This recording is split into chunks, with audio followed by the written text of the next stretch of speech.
Tonor have just released an all-in-one solution for your microphone needs, and it's currently priced at £54.99 in the UK, and sometimes you can get a voucher and get it even cheaper. You can spend that kind of money on a microphone alone, but in this kit you get the manual and warranty card. In the top layer there's the T20 boom arm, a clamp to allow you to fix the arm to the desk, a shock mount which can be attached to the end of the arm and your microphone put inside to prevent vibration sounds from the arm being sent directly through to the mic, the T20 microphone, and we'll come back shortly to this. Another layer that can be found underneath which has an XLR cable to connect the mic to a mixer desk or an audio interface, the pop filter to prevent plosives, the wind filter which basically blocks wind, and we have velcro straps which allows you to cable manage the XLR cable down the arm. We've got a full review on this T20 boom arm that you get in this kit. You'll find it in the card up in that corner. We'll put it as an end screen as well, and we'll put the link in the description down below if you want to check that out. Having a closer look at the microphone, it is made out of steel and it weighs in at 314 grams, so there's quite a bit of weight behind it. It's not something I'll be too concerned about if I accidentally dropped it on the floor, because it feels like it could take a bit of a battering. Its dimensions are approximately 15 centimeters from top to bottom, and roughly 4.5 centimeters for the width and the depth. On the bottom are the 3 pins for the XLR cable to connect to.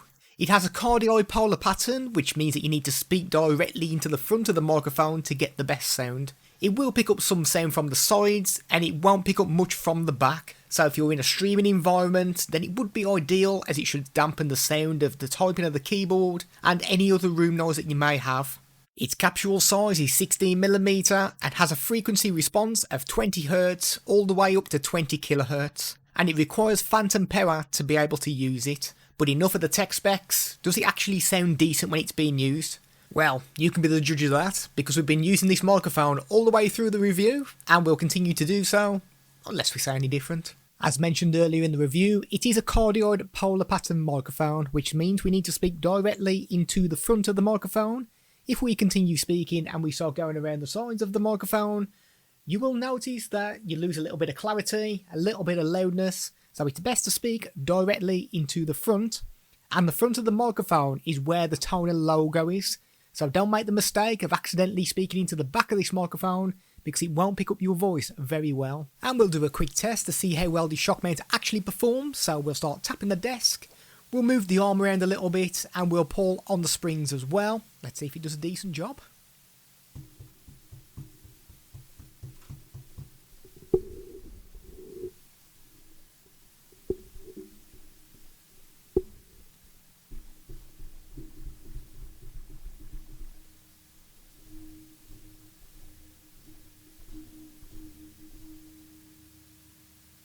And to be fair, the shock mount performed really well.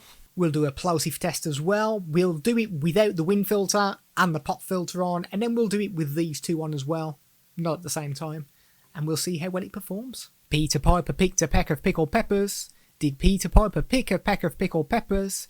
If Peter Piper picked a peck of pickled peppers, where's the peck of pickled peppers Peter Piper... Peter Piper? It's a new character, Peter Piper. You get the gist of it. Move on to the next one. Peter Piper picked a peck of pickled peppers. Did Peter Piper pick a peck of pickled peppers? Right, we'll try again. We'll try and slow down as well. Peter Piper picked a peck of pickled peppers. Did Peter Piper pick a peck of pickled peppers? If Peter Piper picked a peck of pickled peppers, where's the peck of pickled peppers Peter Piper picked? Peter Piper picked a peck of pickled peppers. Did Peter Piper pick a peck of pickled peppers? If Peter Piper picked a peck of pickled peppers, where's the peck of pickled peppers Peter Piper picked? And this is a keyboard test now to see how much volume this microphone actually picks up from the back.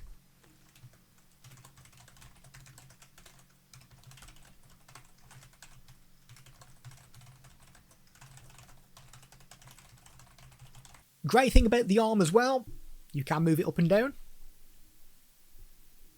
You can move it all the way around as well. It moves a full 360. And because you've got a lot more surface area on the clamp than what you have with a cheaper boom arm, it actually holds it in place very well. It's very secure.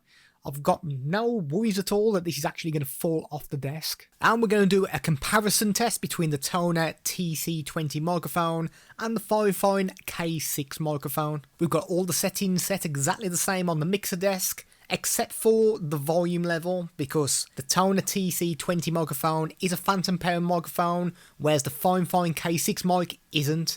And if we have them on the same audio levels, basically this one is going to blow the roof off. Well, you've just heard what the Tonor TC sounds like. Well, you have through the entire review. So let's move to the Fine K6 and see if you can spot any difference with the audio. We're now recording using the Fine K6 microphone. Can we spot any difference between the two mics? Like I say, we've got exactly the same settings on both, except for that volume level. If you want to know a little bit more about this Fine K6 mic, we have done a review on this, and you'll find it up in that corner there.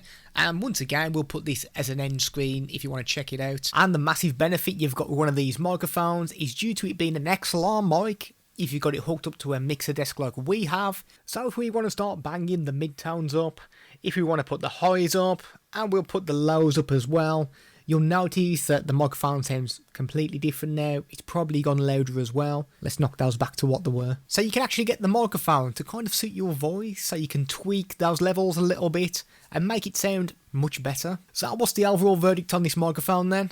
Well, leave us a comment down below and let us know your thoughts. Is it a good microphone for the price? Personally, I think it performs really well, and the fact that you get a boom arm as well, I think it's a bit of a bargain.